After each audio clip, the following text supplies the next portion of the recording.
I've got big news for you, Shepard. Captain Anderson is stepping down as commanding officer of the Normandy. The ship is yours now. She's quick and quiet, and you know the crew. Perfect ship for a Spectre. Treat her well, Commander. I'll take good care of her, sir. I know you will, Commander. What kind of leads do we have? Saren's gone. Don't even try to find him. But we know what he's after. The conduit. He's got his Geth scouring the Traverse looking for clues. We had reports of Geth in the Pharos system shortly before our colony there dropped out of contact, and there have been sightings around Noveria. Find out what Saren was after on Pharos and Noveria. Maybe you can figure out where the conduit is before he does. The Reapers are the real threat. I'm with the Council on this one, Shepard. I'm not sure they even exist.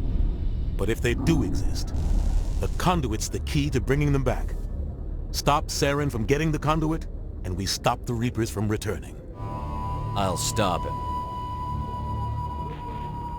We have one more lead. Matriarch Benezia, the other voice in that recording. She has a daughter, a scientist who specializes in the Protheans. We don't know if she's involved, but it might be a good idea to try and find her. See what she knows. Her name's Liara, Dr. Liara T'Soni. We have reports she was exploring an archaeological dig on one of the uncharted worlds in the Artemis Tau cluster. The colonists on Pharos might still be alive. It's your decision, Commander. You're a Spectre now. You don't answer to us. But your actions still reflect on humanity as a whole. You make a mess and I get stuck cleaning it up. I'll try not to make things any harder on you, Ambassador. Glad to hear it, Commander. Remember, you were a human long before you were a Spectre. I have a meeting to get to. Captain Anderson can answer any questions you might have. Yes, Commander? How are you holding up? Honestly, this isn't how I pictured my career coming to an end. Pushing papers really isn't my thing, but you're the one who can stop Saren. I believe in you, Shepard. If that means I have to step aside, so be it. Tell me what happened with you and Saren 20 years ago. It's close to 20 years ago now. Ambassador Goyle was our representative here on the Citadel. Like Udina, she wanted to get a human into the Spectres. She chose me. The Council sent Saren to keep an eye on me and evaluate my performance, just like they sent Nihilus to keep tabs on you. Why weren't you honest with me? It's not something I'm proud of. I had a chance to become the first human Spectre, and I failed. Saren made sure of that. I think I deserve the whole story. We had intel on a rogue scientist being funded by Batarian interests. He was trying to set up a facility to develop illegal AI technology out in the Verge. Alliance intel had done all the work, but the Council wanted a Spectre involved. We compromised. I was assigned to help Saren in his investigation. We tracked the scientist to a refining facility on Kamala. He was hidden away somewhere inside, protected by an army of Batarian mercenaries. The plan was simple. Sneak into the plant, capture the scientist, sneak back out. Quick, quiet, and a minimum of bloodshed. I'm guessing things didn't go as planned. Saren and I split up to cover more ground. Then about halfway through the mission, there was a massive explosion in the refinery core. Officially, it was ruled an accident, but I think Saren detonated it on purpose to draw off the enemy guards. How many casualties? The explosion tore the refinery to shreds. The whole place was on fire. Black chemical clouds poured out into the atmosphere. Nobody inside survived. There was a camp for the workers and their families nearby. Between the fires and the toxic fumes, the final death count was over 500. Mostly civilians. Saren didn't care. The target was eliminated. Mission accomplished. And I ended up taking the blame. That ended all talk of me joining the Spectre. Saren caused the explosion. How'd he pin it on you? In his report, Saren accused me of blowing his cover. He said it was my fault the guards were ready for us. He claimed that's why it turned into a massacre. Saren's report was all the proof the Council needed to kill my chances of becoming a Spectre. Don't blame yourself, Captain. I don't. I blame Saren. I think he wanted things to go bad. He was looking for an excuse to blow that refinery. Maybe he just likes the violence. Maybe he was just trying to make me look bad to keep humans out of the Spectres. If so, he pulled it off. Why'd you let him get away with it? Who do you think the Council was going to listen to? Me? Or their best agent?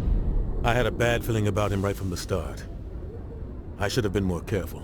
Maybe I could have stopped things before they got out of hand. Don't blame yourself, Captain. I don't. I blame Saren. I think he wanted things to go bad. He was looking for an excuse to blow that refinery. Maybe he just likes the violence. Maybe he was just trying to make me look bad to keep humans out of the Spectres. If so, he pulled it off. Why'd you let him get away with it? Who do you think the Count... I had a bad feeling The only about thing it. I care about is stopping Saren. You're right, Commander. It's no good living in the past. Any extra intel you can give me on our colony at Pharos?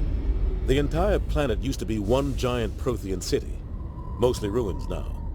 But some of the infrastructure is still intact. The colony tried to build on what the Protheans left behind. We lost all contact with them when the Geth attacked.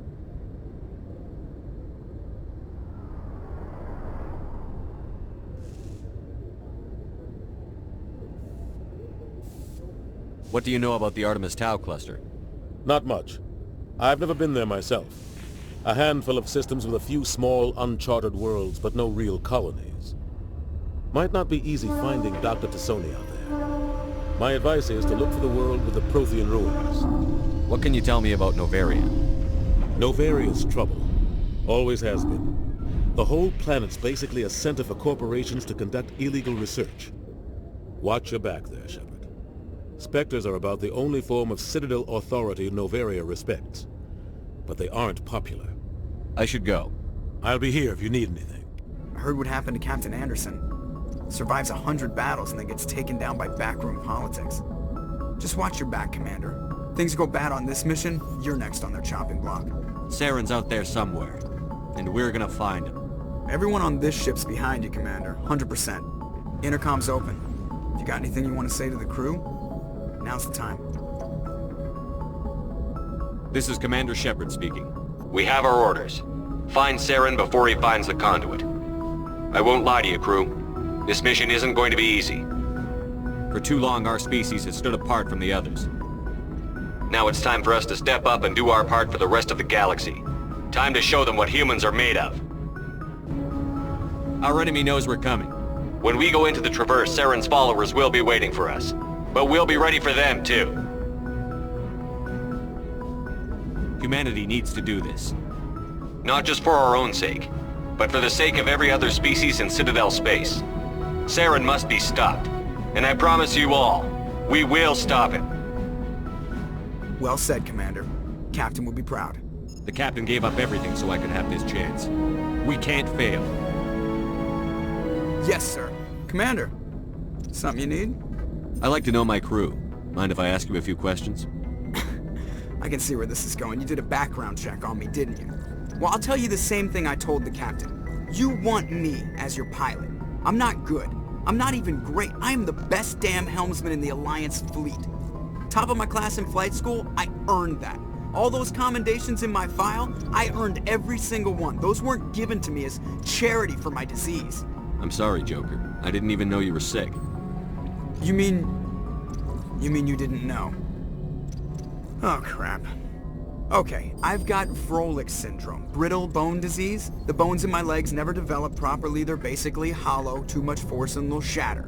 Even with crutches and my leg braces, it's hard to get around. One wrong step and crack! It's very dramatic. But I've learned to manage my condition, Commander. Put the Normandy in my hands and I'll make her dance for you. Just don't ask me to get up and dance unless, you like the sound of snapping shin bones. Why does everyone call you Joker? It's a lot shorter than saying Alliance Flight Lieutenant Jeff Moreau. Plus, I love to make little children laugh. You're dodging the question. Look, I didn't pick the name. One of the instructors in flight school used to bug me about never smiling. She started calling me Joker, and it stuck. Why didn't you ever smile? Hey, I worked my ass off in flight school, Commander. The world's not gonna hand you anything if you go around grinning like an idiot. By the end of the year, I was the best pilot in the academy. Even better than the instructors, and everybody knew it. They'd all got their asses kicked by the sickly kid with the creaky little legs. One guess who was smiling at graduation? I need to know more about this Froelich syndrome if I'm putting my ship in your hands. Yeah, of course you do. It's an extremely rare condition. Nobody knows exactly what causes it. Genetic, maybe. It's treatable, but there's no cure. They classify my case as moderate to severe. I was born with over a dozen fractures, hip, thighs, ankles. My bones were already breaking in the womb. 100 years ago, I wouldn't have survived past my first year. Lucky for me, modern medical science has turned me into a productive member of society. You're not gonna break a bone trying to fly the ship, are you? I don't fly with my feet, Commander, so I'm fine as long as I'm in this chair. I gotta be real careful when I get up to take a piss, though. I can do my job as well as anyone on the ship. Better, actually. So don't worry about it. I'm not trying to make you uncomfortable. Let's talk about something else. Whatever you want, Commander. How's the Normandy performing? Is she everything they said she'd be? She's the best ship in the fleet, if you've got a pilot who knows how to handle her. Balance isn't what you'd expect. Takes a while to get used to that oversized drive core we got stuffed in the back, and her power can sneak up on you if you're not careful. The Normandy's probably too much ship for your average Alliance pilot, Commander. Lucky for you, I'm anything but average. I have to go. Alright, see ya.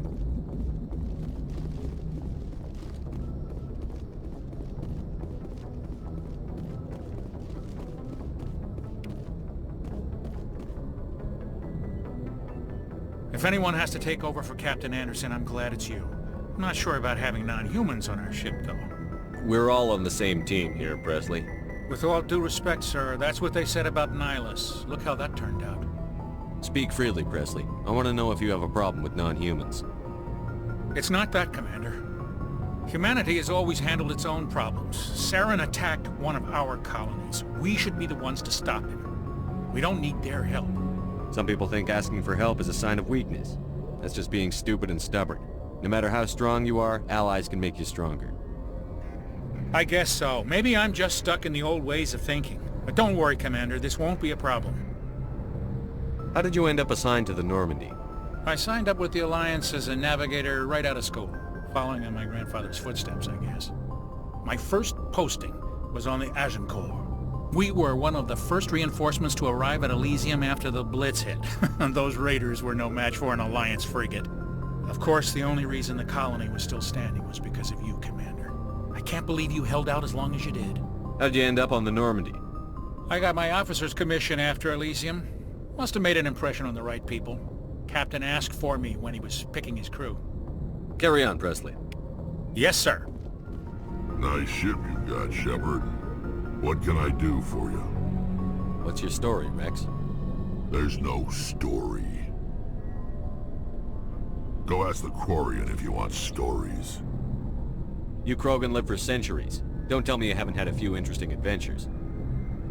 Well, there was this one time the Turians almost wiped out our entire race. That was fun. I heard about that. You know, they almost did the same to us. It's not the same. It seems pretty much the same to me. So your people were infected with a genetic mutation? An infection that makes only a few in 1,000 children survive birth? And I suppose it's destroying your entire species? I suppose it isn't all the same.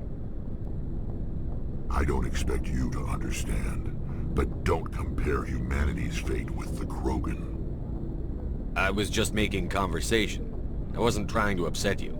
Your ignorance doesn't upset me, Shepard. As for the Krogan, I gave up on them long ago. The genophage infected us, but it's not what's killing us.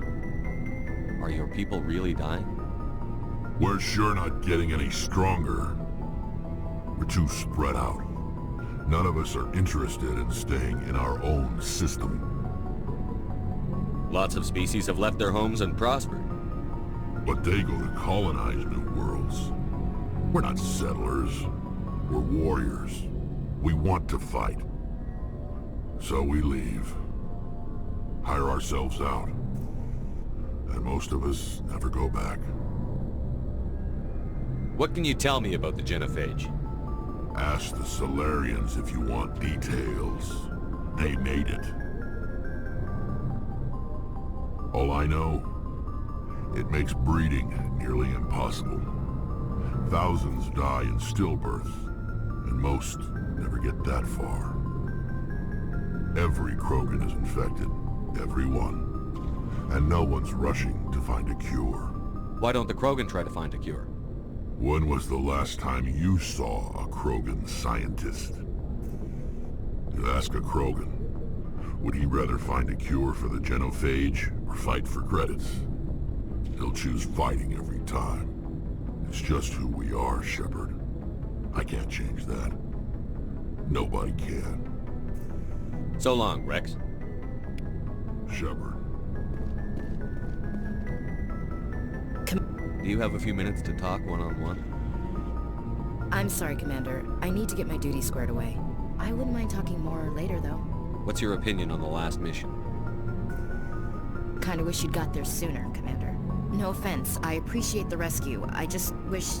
You wish we'd been able to save the rest of your unit? Yes, sir. If I had been more alert, we wouldn't have been cut down by an ambush. The Geth are perfect ambushers. They don't move, they don't make noise, they don't even breathe. Sir, they have flashlight heads. I'll make sure it doesn't happen again. Dismissed, Chief. Sir.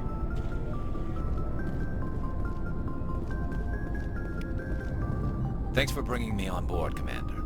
I knew working with the Spectre would be better than life at CSEC. Have you worked with a Spectre before? Well, no, but I know what they're like.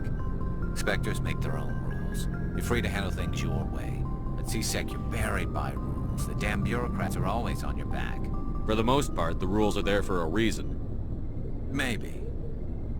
But sometimes it feels like the rules are only there to stop me from doing my work. If I'm trying to take down a suspect, it shouldn't matter how I do it, as long as I do it. But CSEC wants it done their way. Protocol and procedure come first. That's why I left. So you just quit because you didn't like the way they do things? There's more to it than that. It didn't start out bad, but as I rose in ranks, I got saddled with more and more red tape. CSEC's handling of Saren was typical. I just couldn't take it anymore. I hate leaving. I hope you made the right choice. I'd hate for you to regret it later. Well, that's sort of why I teamed up with you. It's a chance for me to get off the Citadel, see how things are done outside CSEC. Either way, I plan to make the most of this. And without CSEC headquarters looking over my shoulder, well, maybe I can get the job done my way for a change. If getting the job done means endangering innocent people, then no. We get the job done right, not fast. Got it? I wasn't trying to... I understand, Commander.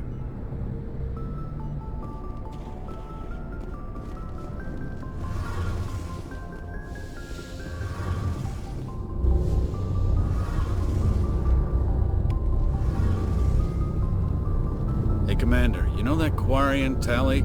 She's been spending all her time down here asking me about our engines. I'll tell her to leave you alone. What? No, she's amazing. I wish my guys were half as smart as she is. Give her a month on board and she'll know more about our engines than I do. She's got a real knack for technology, that one. I can see why you wanted her to come along. I figured she'd be a real asset to the team. You got an eye for Tally, Commander, but I'm guessing that's not why you came down here. Fill me in on the IES stealth systems. How does it work exactly? You can't hide a ship out in space. They emit too much heat and radiation. Too easy for sensors to pick them up, unless you find a way to capture those emissions. So our stealth systems trap the energy we give off in storage sinks built into the ship itself. No emissions to give away our location. Eventually the sinks have to be vented. More than a few hours silent running and they overheat. Cook us inside our own hull. There's no way for anyone to detect us? A visual scan can still pick us up. Anyone looking out a window can see us plain as day. But you have to be pretty close to get an actual visual out in space. Most vessels rely on scanners. As long as the stealth systems are engaged, they can't see us. Not unless we accelerate to FTL speeds. Why doesn't it work with faster than light travel? Cranking up to FTL blue shifts our emissions, pushes them into frequencies too high to capture in the sinks. As soon as we make the jump, it's like setting off a flare.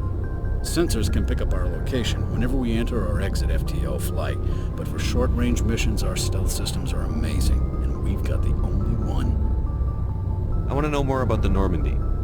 She's the best ship I've ever served on, probably the fastest vessel ever designed, and she's the only one using the new Tantalus drive core. What's so special about the Tantalus drive core?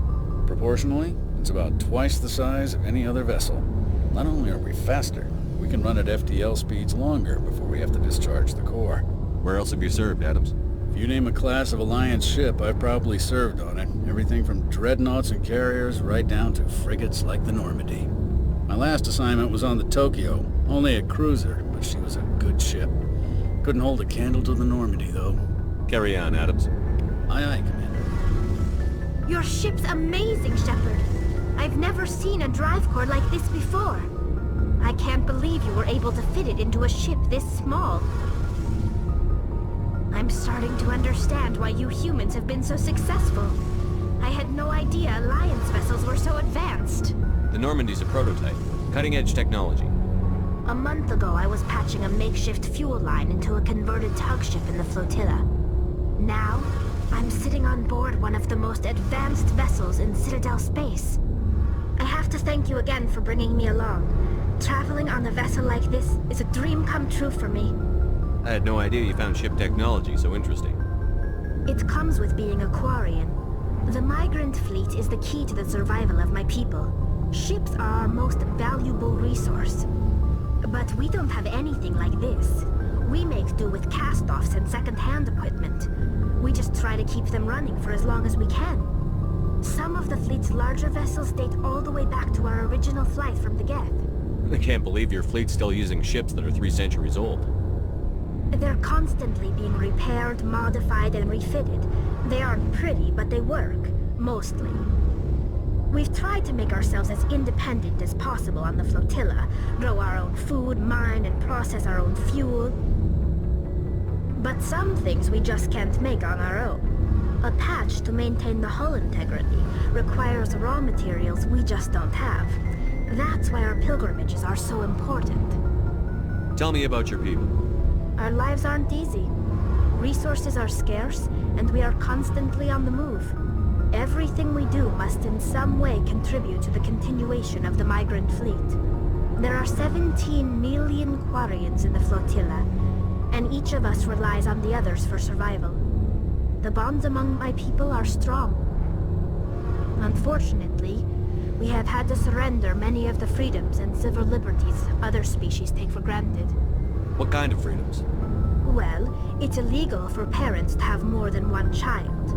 If our population grows too much, it would strain our resources to their breaking point. Of course, we also can't allow our numbers to become too few. If our population is in decline, the rule against single births is temporarily repealed. In extreme cases of population decline, incentives are even offered to encourage multiple births, though the Conclave hasn't had to take such measures in nearly a century. That's your government. The Conclave is our civilian branch of government. Each ship can elect a representative to serve on the Conclave and make decisions that affect the fleet as a whole. On matters that affect an individual ship, however, the captain has the final say. It's a tradition that dates back to the early days, when the fleet was governed by martial law. Fortunately, most captains nowadays are smart enough to have an elected council from their crew to give them advice and guidance. So the ultimate power rests with elected officials. In practice, the Conclave and the respective council for each ship tend to set the rules that govern our daily lives. But in theory, we are still under military jurisdiction. The 5 top-ranking military officials in the fleet serve on the Admiralty Board. These 5 have the power to overrule any decision by the Conclave in case of emergency. To do so requires unanimous agreement among the Admiralty, and they can only do this once. After that, the entire board must resign their posts. It's a safeguard that served us well. In nearly 3 centuries, the Admiralty Board has only overruled the Conclave 4 times. I want to know more about the Geth. I doubt I can tell you anything you don't already know. It's been almost 3 centuries since they drove my people into exile. All I know is the story of their origins. What they were when we created them, and how they turned on us. Interesting. The Geth were originally created to serve as an automated manual labor force. Initially, their intelligence was as limited as any VI. Over time, we made small modifications to their programming to allow them to perform more varied and complex tasks, bringing them closer and closer to true AI status. How come the Council didn't step in and stop you? This wasn't true AI research. We may have been skirting the bounds of the law, but we never did anything that was actually illegal. The changes were so insignificant, so gradual, that we were able to control them. Or so we thought. But one thing we underestimated was the power of the neural network. A million Geth thinking simultaneously created an inherently unstable matrix. So, the Geth share brainpower? Many of the Geth's logic systems were designed to work in concert with other nearby Geth.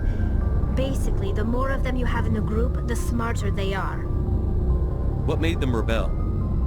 As we built more and more Geth, their effective intelligence became more sophisticated, more abstract. One day, a Geth began to ask its Quarian overseer questions about the nature of its existence. Am I alive? Why am I here? What is my purpose? As you can imagine, this caused a near panic among my people. I don't see what's so bad about those questions. The Geth were created to engage in mundane, repetitive, or dangerous manual labor. That's fine for machines, but it won't satisfy a sentient being for long. The Geth were showing signs of rudimentary self-awareness and independent thought. If the Geth were intelligent, then we were essentially using them as slaves. It was inevitable the newly sentient Geth would rebel against their situation. We knew they would rise up against us, so we acted first. A general order went out across all Quarian-controlled systems to permanently deactivate all Geth. The Geth responded to this order violently. You can't blame them for fighting for their survival. We had no other choice. The Geth were already on the verge of revolution. By acting quickly, we had a chance to end the war before it began. The hope was that most of the Geth would still be little more than machines, incapable of organized resistance. But they had progressed much further than anyone anticipated. The war was long and bloody. Millions upon millions of Quarians died at their hands. In the end, we were forced to flee our own homeworld. We feared the Geth would pursue us, but they never came beyond the Veil. Now we drift through space, exile searching for a way to reclaim what was once ours. I want to know more about the pilgrimage. When my people reach maturity, we leave our birth ships and seek acceptance with a new crew. It's necessary to maintain genetic diversity among the fleet. But no ship wants to accept someone who will be a burden on them. So, to prove our worth, we embark on a pilgrimage. We set out alone, leaving the flotilla and our families behind us. We only return once we have found something of value we can bring back to the fleet. This is presented as a gift to the captain of the respective ship we wish to join. If the gift is accepted, we are welcomed into the crew. Can a captain choose to reject the gift? That doesn't happen often. Most captains are eager to increase the size of their crew. It increases their own standing in our society. Even when a gift is not particularly valuable, the captain usually accepts it out of a sense of tradition. However, there is a stigma to presenting a substandard gift.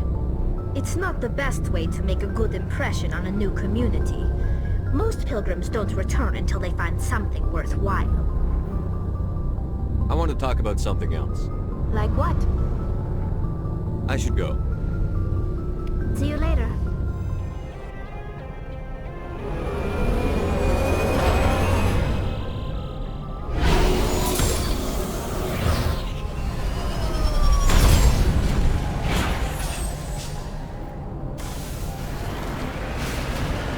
Commander, I'm picking up some strange readings. Really strange, like off the damn charts. It looks like it's coming from an underground complex a few clicks away from the drop zone.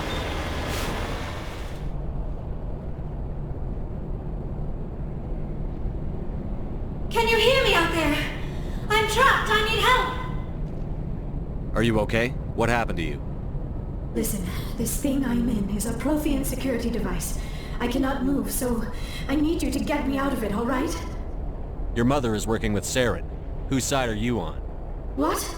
I am not on anybody's side. I may be Benezia's daughter, but I'm nothing like her. I have not spoken to her in years. Please, just get me out of here. How'd you end up in there? I was exploring the ruins when the Geth showed up, so I hid in here. Can you believe that? Geth beyond the Veil! I activated the tower's defenses. I knew the barrier curtains would keep them out. When I turned it on, I must have hit something I wasn't supposed to. I was trapped in here. You must get me out, please! We'll find some way to help you. There is a control in here that should deactivate this thing. You'll have to find some way past the barrier curtain. That's the tricky part. The defenses cannot be shut off from the outside. I don't know how you'll get in here. Be careful. There is a Krogan with the Geth. They have been trying different ways to get past the barrier.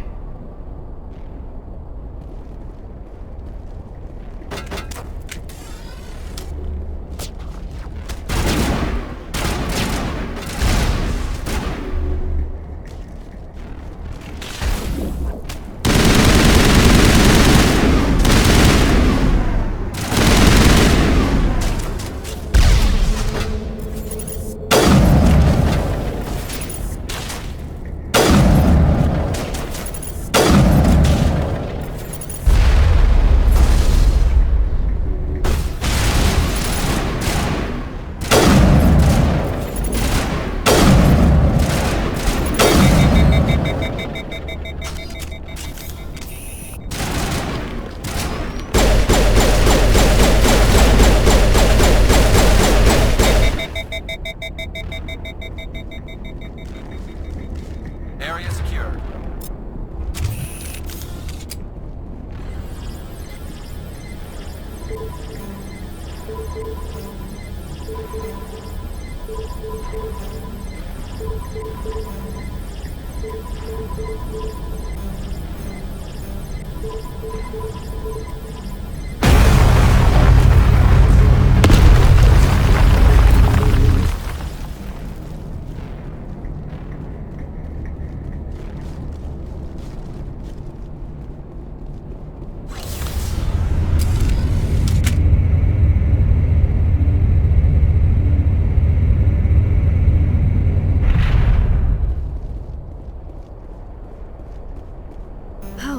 How did you get in here? I didn't think there was any way past the barrier. We have to get you out of here before more Geth arrive. Yes, you're right. I've seen enough of them to last a lifetime. That button should shut down my containment field.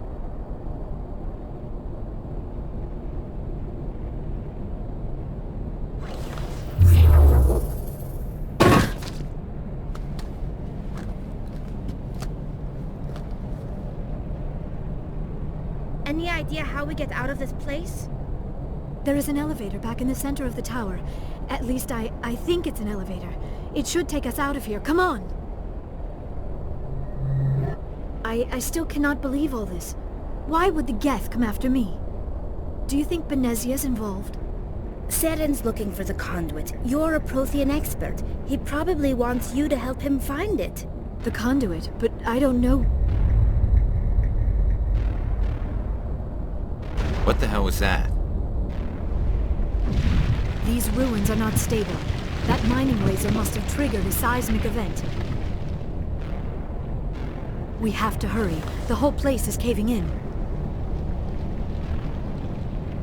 Joker, get the Normandy airborne and lock in on my signal. On the double, mister. Aye, aye, Commander. Secure and away. ETA 8 minutes. He needs to move faster.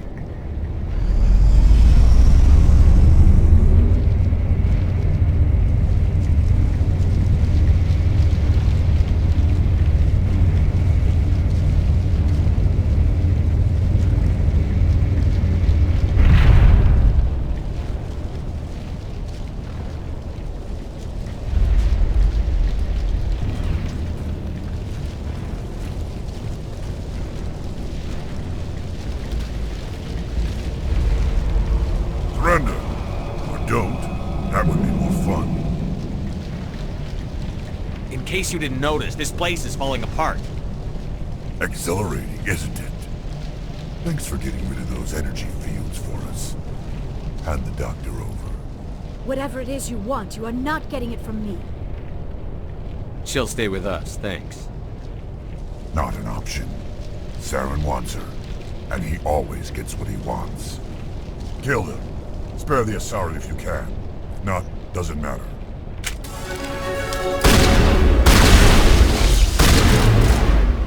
Shields down.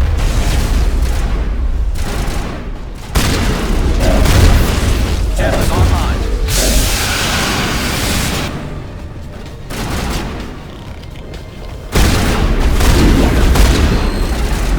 Lost shield.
Too close, Commander. 10 more seconds we would have been swimming in molten sulfur.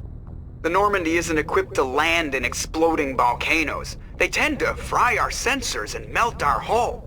Just for future reference. We almost died out there and your pilot is making jokes? Joker pulled our asses out of there. I think he's earned the right to a few bad jokes. I see. It must be a human thing. I don't have a lot of experience dealing with your species, Commander. But I am grateful to you. You saved my life back there, and not just from the volcano. Those Geth would have killed me or dragged me off to Saren. What did Saren want with you? Do you know something about the conduit? Only that it was somehow connected to the Prothean extinction. That is my real area of expertise. I have spent the past 50 years trying to figure out what happened to them. How old are you exactly? I hate to admit it, but I am only 106. Damn! I hope I look that good when I'm your age. A century may seem like a long time to a short-lived species like yours. But among the Asari, I am barely considered more than a child. That is why my research has not received the attention it deserves. Because of my youth, other Asari scholars tend to dismiss my theories on what happened to the Protheans. I've got my own theory on why the Protheans disappeared. With all due respect, Commander, I have heard every theory out there. The problem is finding evidence to support them. The Protheans left remarkably little behind. It is almost as if someone did not want the mystery solved. It is like someone came along after the Protheans were gone and cleansed the galaxy of clues. But here is the incredible part.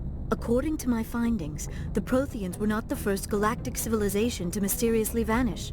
This cycle began long before them. Where'd you come up with this theory? I thought there wasn't any evidence.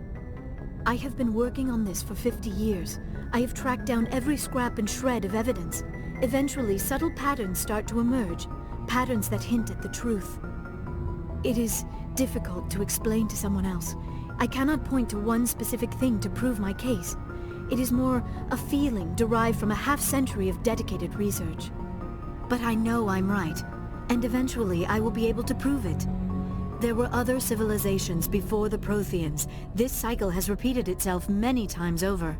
If the Protheans weren't the first, then who was? I don't know. There is barely any evidence on the Protheans, even less on those who came before them.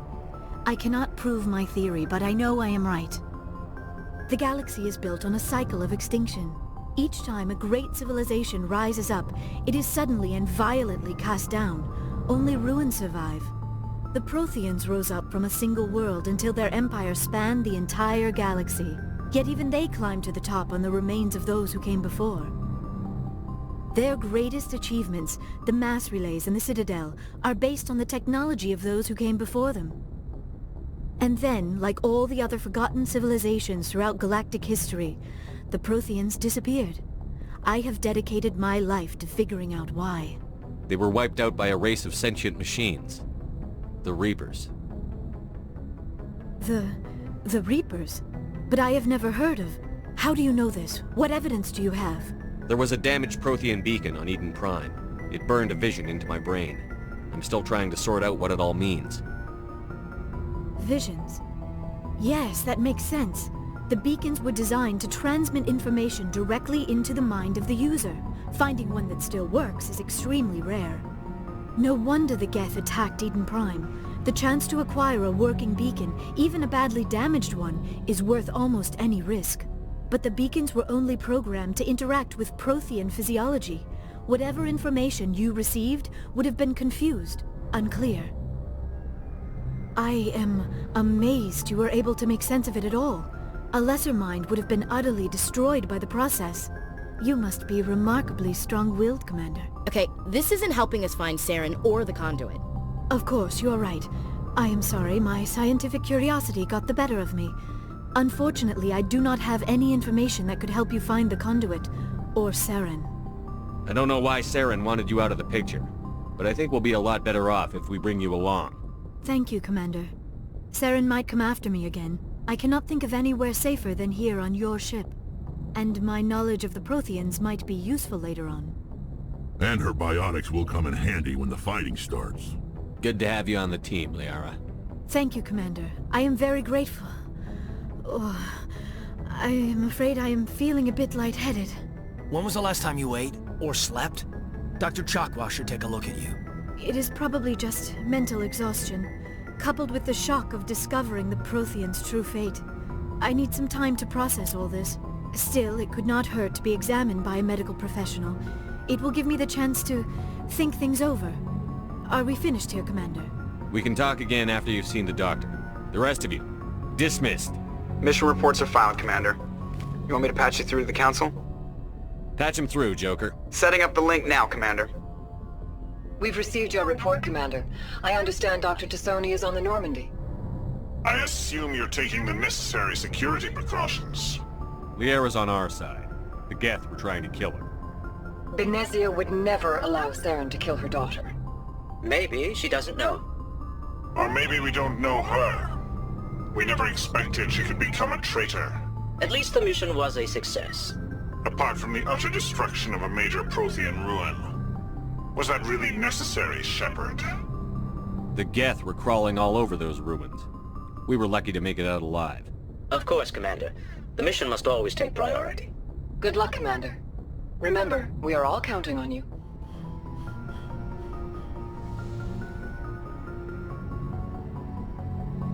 Commander, are you coming to check up on me? You look much better. How are you feeling? Dr. Chakwas assures me I am going to be fine. I was impressed with her knowledge of Asari physiology. You're in good hands.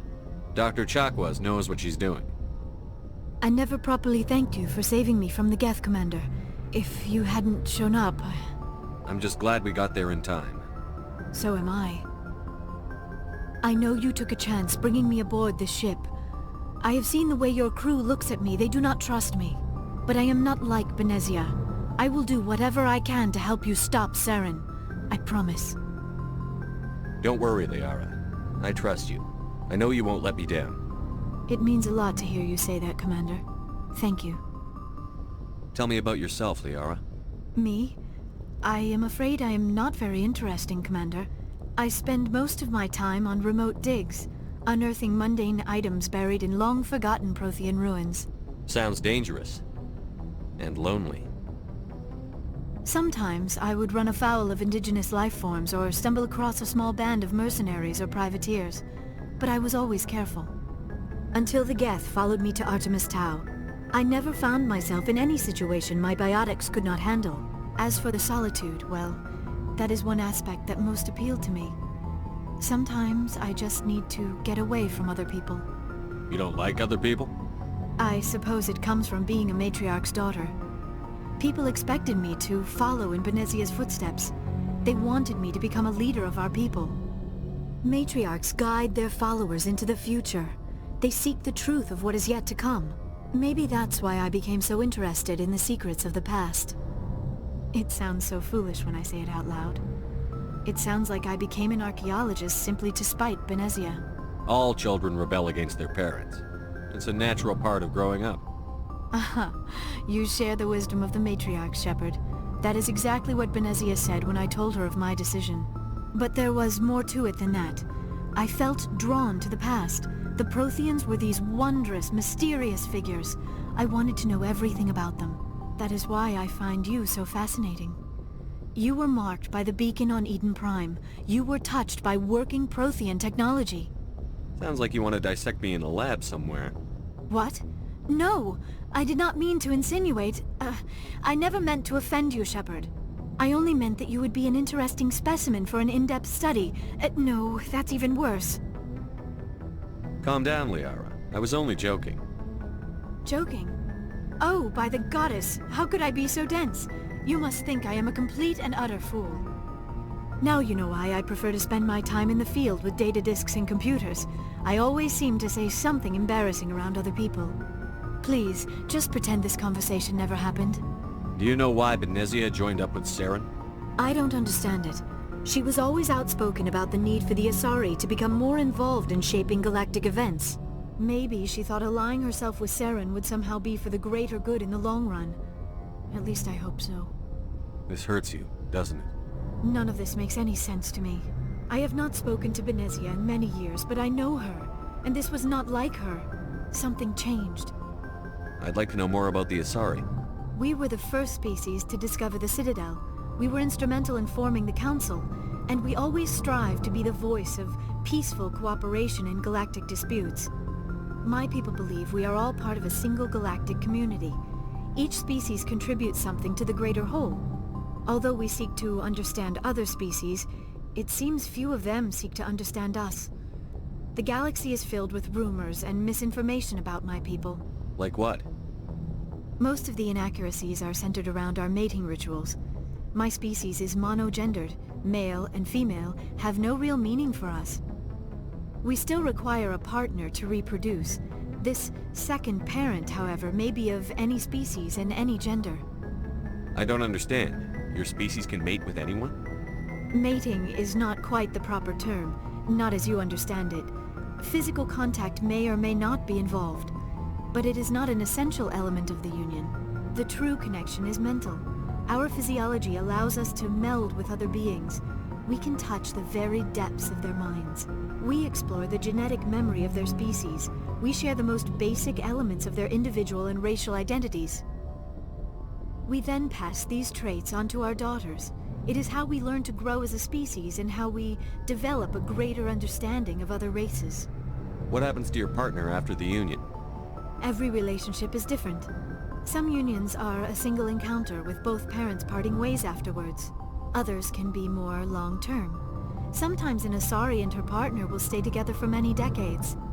Do you know who Matriarch Benezia chose as her partner? She rarely spoke of her partner. Though I know my father, if you want to use that term, was another Asari. I thought you always needed another species to serve as one of the parents. Think about it, Shepard. If we were not able to mate with our own species, we would have died out long before we ever mastered spaceflight and left our homeworld. Union with our own kind is no longer common, not for the purposes of reproduction. Most Asari believe it weakens our species. Asari daughters inherit racial traits from the father species. If both parents are Asari, then nothing has been gained, or so conventional wisdom would hold. I am what is sometimes called a pureblood. Though no Asari would ever be cruel enough to say the word to my face, it is a great insult among my people. It is possible Benezia's partner was embarrassed by their union. She may have been too ashamed to publicly acknowledge me as her offspring. Maybe she wanted to meet you, but couldn't. Something could have happened to her. Maybe she passed away. You might be right. I hope you are. But I have no way to know for sure.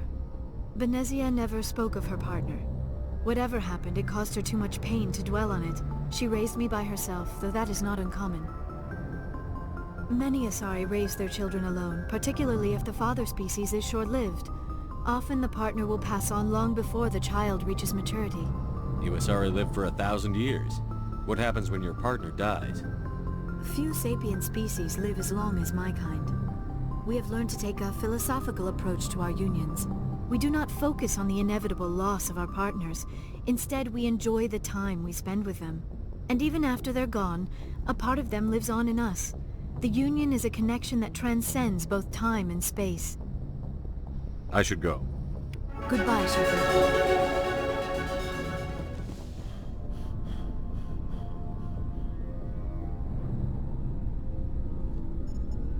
Anything you need, Commander?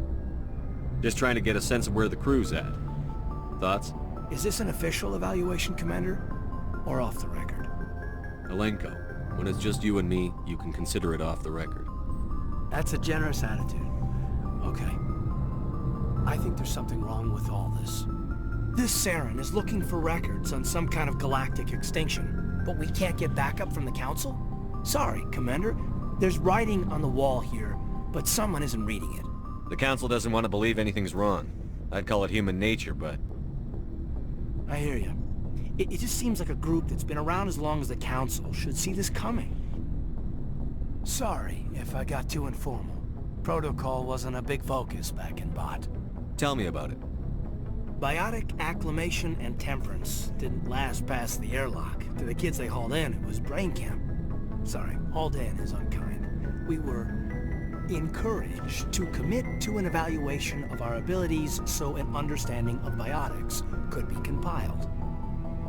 There are worse results of accidental exposure to element 0 in the womb. Beats the brain tumors some kids grew up with.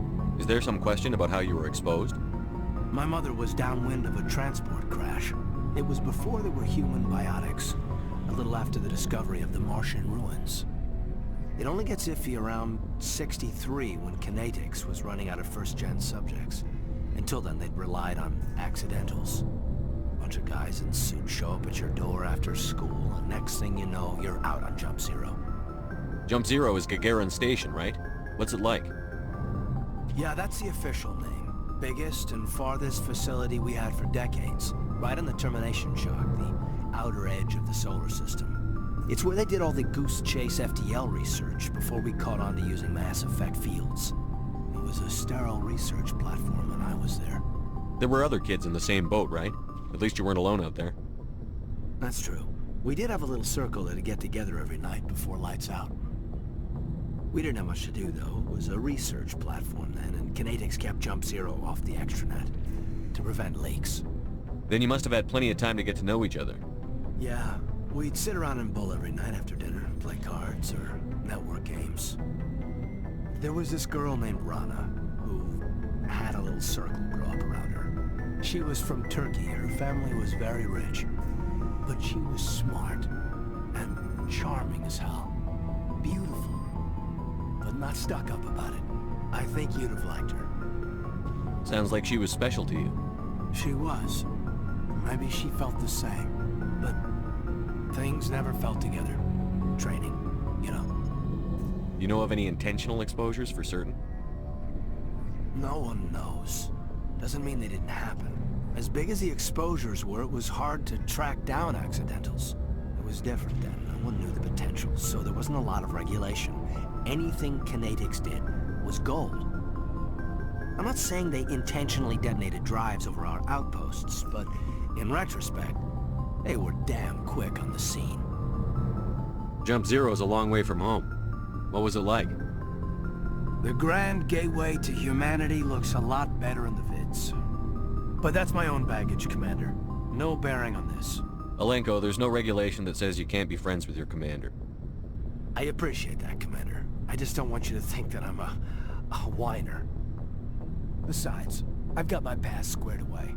So, we've got Saren on the run. It won't be long now. Saren's good, but I'm better. Good? He's rotten. To the core. I could tell as soon as I met him. Why didn't you tell me this sooner? I would have if I thought it was important. I think I'd like to hear about it just the same. This was a while ago. A bunch of mercs were bragging about a job out near the edges of the Terminus systems. They said it paid well and the boss was never around to ride them. They said he was looking for more men, too. So I checked it out. I didn't know Saren was openly recruiting mercs. It wasn't that open, and he only showed his face once. We'd been raiding ships in the area for months when we took out this massive cargo freighter. Our biggest haul yet. I was on board checking bodies for valuables, looking for some extra credits. That's when I saw him. What did Saren want with the ship? I don't know what he wanted. He was just moving through the ship, watching. A couple of the mercs called him by name, but he never spoke to them. Never spoke to anyone. I had a really bad feeling about him, so I got the hell out. Didn't even wait to get paid. What kind of cargo was the freighter carrying? What was Saren after? I don't know. All I saw on that ship was food and medical supplies. There were some basic weapons, but nothing big. If there was anything of value on that ship, I didn't see it. That's why I didn't mention it sooner. Whose ship was it? There was a Volus trading vessel. Big one. Lots of guards. But they were no match for us. That's the only time you saw him? Yeah. Didn't even know who he was. Still wouldn't if I hadn't joined up with you. But my instincts were right. Every other merc on that mission Turned up dead within a week. Every damn one. So long, Rex. Shepard. Commander, you have a minute to talk? I keep an open door policy. If you have any concerns, lay them on me. All right. I know things are different aboard the Normandy, but I'm concerned about the aliens, Vicarian and Rex. With all due respect, Commander, should they have full access to the ship? They may not serve the Alliance, Chief, but they're allies. At least as far as Saren goes. This is the most advanced ship in the Alliance Navy. I don't think we should give them free rein to poke around the vital systems. Engines, sensors, weapons. You don't trust the Alliance's allies? I'm not sure I'd call the Council races allies. We, humanity, have to learn to rely on ourselves. Standing up for ourselves doesn't mean standing alone. I don't think we should turn down allies. I just think we shouldn't bet everything on them staying allies. As noble as the Council members seem now, if their backs are against the wall, they'll abandon us. You've got a pessimistic view of the universe, Williams.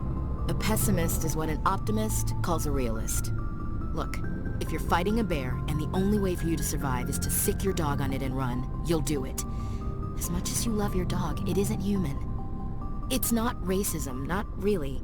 Members of their species will always be more important to them than humans are. These seem like deeply held beliefs, Williams. What made you think this way? My family's defended the Alliance since it was founded. My father, grandfather, great-grandmother, they all picked up a rifle and swore the oath of service. I guess we just tend to think of Earth's interests as our own. It doesn't sound like you've worked with aliens before. No, sir. Mainly I've been groundside, part of the surface garrison forces. I did get a rotation on a space station for training. Every Marine a rifleman, every rifleman ZG certified. That's odd. Your record is spotless and your technical scores are exemplary. You should be serving with the fleet. Anyway, that's why I haven't served with many aliens, Commander. I come from a military family too. My parents were both Navy. Anybody in your family we might know? Couldn't say, Commander. We probably have a lot in common. You join up to carry on the tradition? Mainly I wanted to serve. Protect the Alliance, save lives, you know. Glad to hear it. I'd hate to think you were out here for a free college education. All right. I can see where your concerns are coming from, Williams. But this is a multilateral mission. You're going to have to work with aliens, like it or not. It won't be a problem, Commander. You say jump, I say how high. You tell me to kiss a Turian, I'll ask which cheek. Would you kiss anyone I ordered you to? That depends, sir. If you ordered me to kiss a superior officer, that would be a violation of the regs concerning fraternization. That would make it an illegal order. I'd be required to decline and relieve you of command. Sir. What's your opinion on the last mission? Not sure I buy Dr. T'Soni's story about her and her mom not talking. They're family, right? I think she's being straight with us. Or at least, I don't think she lies very often. Yeah, she's probably really bad at it. Hey, want me to ask her about her sex life? Might be illuminating. I don't think she's used to teasing. Good-natured or otherwise. No fun, Commander. Too bad those ruins got destroyed. I mean, they lasted thousands of years. That's impressive. We'll talk later, Williams. Looking forward to it, sir. Commander, how are you? Why did you want to be a CSEC officer in the first place? That's a good question. There were several reasons, I guess. Like what? Probably the same as most officers. I wanted to fight injustice, wanted to help people. I guess my father had something to do with it too. He was CSEC, one of the best. I grew up hearing about his accomplishments or seeing his picture on the vids after a big arrest. He's taking my resignation pretty hard. That's tough, but you'd think he'd be impressed you're going after Saren. My father's a CSEC man to the bone. Do things right or don't do them at all, he says. He thinks I'm being too rash, too impatient. He's worried I'll become just like Saren. He actually talked me out of becoming a Spectre when I was younger, for the same reasons. You were asked to be a Spectre? Well, I was targeted as a possible Spectre candidate. Me and about 1,000 other Turian military recruits. I could have received special training, but my father didn't like it. He despises the Spectres. He hates the idea of someone having unlimited power with no accountability.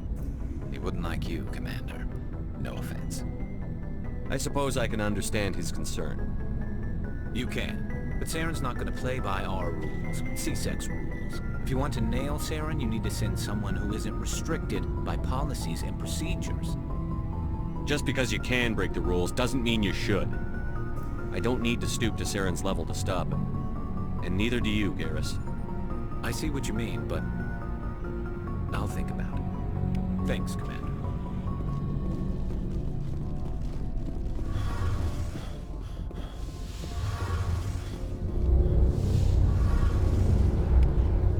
Oh, hello, Shepard. Are you okay? I don't know. Your ship is amazing, and your crew's been really great to me. Especially your chief engineer. But I just sort of feel out of place. The Normandy runs so smooth it feels like we're not even moving. And the engines are so quiet. How do you sleep at night? I find it rather peaceful. Don't worry, you'll get used to it. But it's more than just the silence. This ship feels so empty. It's like half the crew is missing. Back home, I couldn't wait to go on my pilgrimage. I couldn't wait to get away from the crowds. Now that I'm out here, I kind of miss them. Sometimes we don't appreciate what we have until it's gone. That's true. I'm starting to wonder if that's what the pilgrimage is really about. It's given me a whole new perspective on my people and our culture. You know, there's always a few who go on their pilgrimages and never return. I always assumed something bad happened to them. But maybe they just wanted a different life. You do plan to return to the migrant fleet, right? I could never abandon my people, Shepard. I will go back eventually. But we have to stop Saren first. Otherwise, I might not have a home to go back to. I should go.